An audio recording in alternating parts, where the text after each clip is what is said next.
नमस्कार, SLTGS point में आपका स्वागत है। जैसा कि पिछले वीडियो में हम लोग समांतर माध्य निकालने का विधि देखे थे, जिसमें व्यक्तिगत श्रेणी से सवाल थे। व्यक्तिगत श्रेणी के ही सवालों में से हमने प्रत्यक्ष विधि और अप्रत्यक्ष विधि, यद्यपि क्या अप्रत्यक्ष विधि का हमने अलग से कोई ऐसा वीडियो नहीं बनाया था, लेकिन पहले का हमने वीडियो शेयर किया था, देखे होंगे। उसमें प्रत्यक्ष विधि और अप्रत्यक्ष विधि यानी कि पद विचलन विधि से कैसे इसको हल कर रहे हैं। अब आइए हम दूसरी श्रेणी यानी कि खंडित श्रेणी से समांतर माध्य ज्ञात कैसे करें। यानी खंडित, अगर सवाल जो है खंडित श्रेणी का हो, जिसको हम विविक्त श्रेणी भी कहते हैं। क्या कहते हैं? विविक्त श्रेणी भी कहते हैं। इससे अगर हम सवाल बनाए तो हम कैसे हल करेंगे। इसके दो विधि हैं, एक प्रत्यक्ष विधि और जिसको हम दीर्घ विधि कहते हैं, और दूसरा होता है अप्रत्यक्ष विधि जिसे हम पद विचलन विधि कहते हैं। एक प्रश्न है, मान लीजिए कि ऐसा प्रश्न है कि किसी बाजार में मजदूरी यानी श्रमिकों की मजदूरी जो है 100 रुपया है, 200 रुपया है, 300 रुपया है, 400 रुपया है और 500 रुपया है। और 100 रुपये पर काम करने वाले मजदूरों की संख्या 3 है, 200 पर काम करने वाले मजदूरों की संख्या 5 है, 300 पर काम करने वाले मजदूरों की संख्या 7 है, 400 पर काम करने वाले मजदूरों की संख्या 3 है और 500 पर काम करने वाले मजदूरों की संख्या 2 है। तो इस प्रकार के ये जो प्रश्न बनते हैं, तो इसमें जो मजदूरी होता है इसको हम एक्स से दिखाते हैं, डिनोट करते हैं। यह एक्स होता है यानी पद होता है, इसको हम क्या कह सकते हैं? पद कह सकते हैं। दूसरा, चूंकि 100 रुपया पाने वालों की संख्या 3 है, यानी कि 100 3 बार आ रहा है, इसका मतलब ये हो गया, ये एफ शो करेंगे, यानी कि यह हो गया आवृत्ति या बारंबारता। क्या हो गया? आवृत्ति या बारंबारता। तो इस श्रेणी में दो होते हैं, पद होता है और आवृत्ति होता है। तो हम इस श्रेणी को कहते हैं खंडित श्रेणी। अब इसका सूत्र क्या होता है प्रत्यक्ष विधि का? x equal to sigma f x upon sigma f, या n भी कह सकते हैं इसको, sigma f x upon sigma f, या दूसरा सूत्र इसको ऐसा भी कह सकते हैं कि सिग्मा एफ एक्स अपान कैपिटल लेटर में n का मतलब वही है नंबर्स ऑफ श्रमिकों की संख्या, और सिग्मा एफ का भी मतलब यही होता है।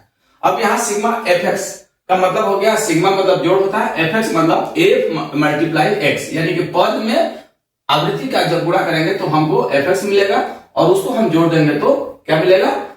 ये सिग्मा हो जाएगा, एफ एक्स हो जाएगा। अब यहाँ पे हम एफ एक्स निकालते हैं, पद का आवृत्ति से गुणा करेंगे तो 100 में 3 का करेंगे तो 300, 200 में 5 का करेंगे तो 2 5 10, 1000, 3 में 7 का करेंगे तो 7 या 2100, 4 में 3 करेंगे तो 4 या 1200, और 5 में 2 का करेंगे तो 1000 हो गया। अब इसको हम क्या करेंगे? जोड़ देंगे। तो जोड़ेंगे तो ये और ये दो जोड़ निकलेंगे। इसका एक है श्रमिकों की संख्या, तो श्रमिकों की संख्या जोड़ दीजिए, 5 3 8, 8 7 15, 15 3 18, 2 20। श्रमिकों की संख्या कितनी हो गई? 20, यानी कि सिग्मा एफ कह लीजिए या एन कह लीजिए, 20 हो गए। और सिग्मा एफ एक्स का मान कितना होगा? 1 0 का 1 0, यहां पे भी 0 हो जाएगा। 3 1 4, 2 6, कुछ 6, और 1 2 1 3, 3 1 4, 4 1 5, 5600 रुपया हो गया। यानी कि सिग्मा एफ एक्स बराबर कितना हो गया? 5600, और सिग्मा एफ इक्वल टू कितना हो गया? 20 हो गया, जिसे हम एन भी कह सकते हैं। अब यह सूत्र पर रखेंगे तो एक्स बार इक्वल टू हो जाएगा 5600 बटे 20 बराबर 1 0 से 1 0 कट गया, 2 से भाग देंगे तो 2 दूना के 4, 2 8 16, कितना हो जाएगा? 280 रुपए। यानी कि एक्स बार इक्वल टू क्या हो जाएगा? 280 रुपया, 280। ये आपका क्या हो जाएगा? आंसर हो जाएगा। यानी कि खंडित श्रेणी में समांतर माध्य जो है, जो श्रमिकों का औसत मजदूरी होगी वो होगी 280 रुपए। ये हो गया आपका प्रत्यक्ष विधि का। आइए अब दूसरे विधि यानी कि पद विचलन विधि या अप्रत्यक्ष, जिसको हम लघु रीति विधि भी कहते हैं, इससे कैसे हम खंडित श्रेणी के सवालों को से समांतर माध्य निकालना सीखेंगे। तो यहाँ पे दो चीजें फिर जैसे देख रहे हैं कि मजदूरी और श्रमिक। मजदूरी को हम क्या कहते हैं, पद कहते हैं, और इसको हम क्या कहते हैं, आवृत्ति कहते हैं। अगर हम शार्ट में बात करें तो मजदूरी को हम x दिखाते हैं और इसको f दिखाते हैं। f मतलब फ्रीक्वेंसी, x मतलब कोई चर हो गया, कोई मान हो गया।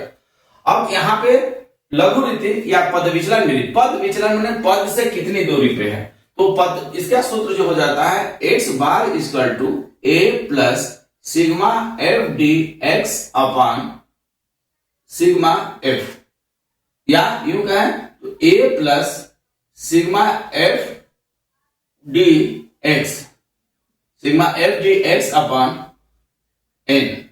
बात हो गई है, हम बार बार एन और एफ अलग अलग कंफ्यूज मत होइएगा, दोनों चीजें एक ही हैं। तो हम यहाँ पर केवल हम सिग्मा एफ ही करते हैं ताकि आपको समझने में भी सुविधा होगा। तो ये सूत्र फिर से लिख दे रहे हैं, आपका x bar equal to a plus sigma f d x upon sigma f. अब ये होता क्या है, इसमें कैसे हल करते हैं, अब इसको समझिए। यहां पे a का मतलब होता है एज्यूम करना, अनुमान लगाना, कल्पना करना, कल्पित माध्य विधि या पद विचलन विधि भी इसको कहते हैं। कल्पित माध्य विधि, इसको हम कल्पित माध्य कल्पना करेंगे कि जो हमको ये मान लेते हैं कि इनमें जो 100, 200, 300, 400 और 500 है, इसमें मध्य में किसकी आने की संभावना है। तो इसमें आप चाहें तो 100 मानेंगे तो भी चल पाएगा, 500 मानेंगे तो भी हो जाएगा, लेकिन ज्यादातर संभावना ये होती है कि मध्य में रहने की होती है। तो हम मान लेते हैं कि जो है अनुमान लगा रहे हैं कि वह जो समांतर माध्य होगा, औसत होगा, वह 300 के बराबर होगा, यानी कि a बराबर मान लेते हैं 300। अब जब a बराबर 300 मान लेंगे तो हम इससे जो अन्य आवृत्तियां हैं उससे हम इसका डिफरेंस निकालेंगे। dx का मतलब है डिफरेंस ऑफ x। तो डिफरेंस कितना होगा इसको जानने के लिए हमें हर पद में से इसको दूरी निकालनी पड़ेगी। अब मान लीजिए यहां पे अब क्या निकालेंगे, हमको dx निकालना है। क्या निकालना है, dx निकालना है। तो dx निकालने का जो सूत्र होता है वह आता है x माइनस a होता है, माने कि हर x में से हम a यानी 300 को घटाते जाएंगे।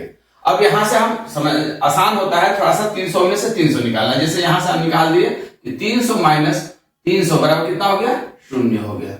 अब ऊपर चले तो 200 माइनस 300 कितना हो जाएगा भाई, तो माइनस 100 हो जाएगा। यहां 100 माइनस 300 कितना हो जाएगा, तो माइनस 200 हो जाएगा।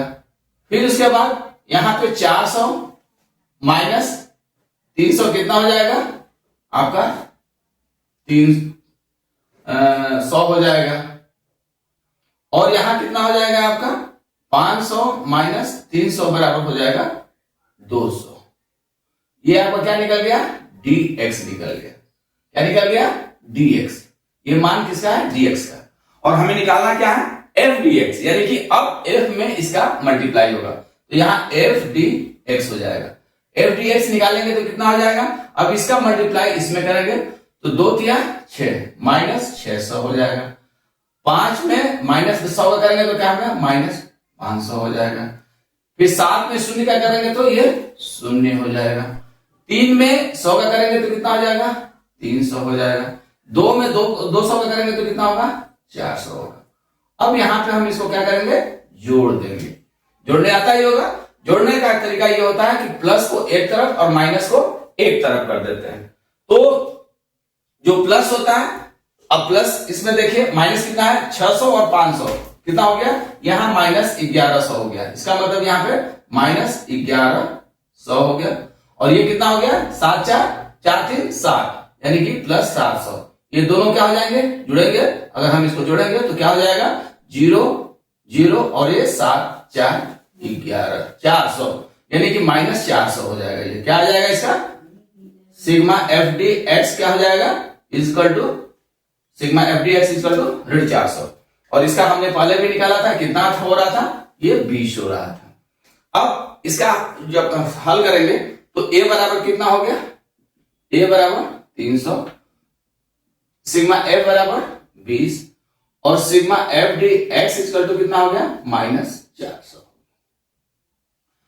अब a बराबर लिखेंगे यहां 300 plus sigma f d x बराबर होगा माइनस 400 बटे इसको ब्रैकेट में करेंगे और बटे ये क्या हो जाएगा 20 हो जाएगा। जब हम ब्रैकेट को तोड़ेंगे तो प्लस माइनस माइनस हो जाएगा, 400 बटे 20 हो जाएगा।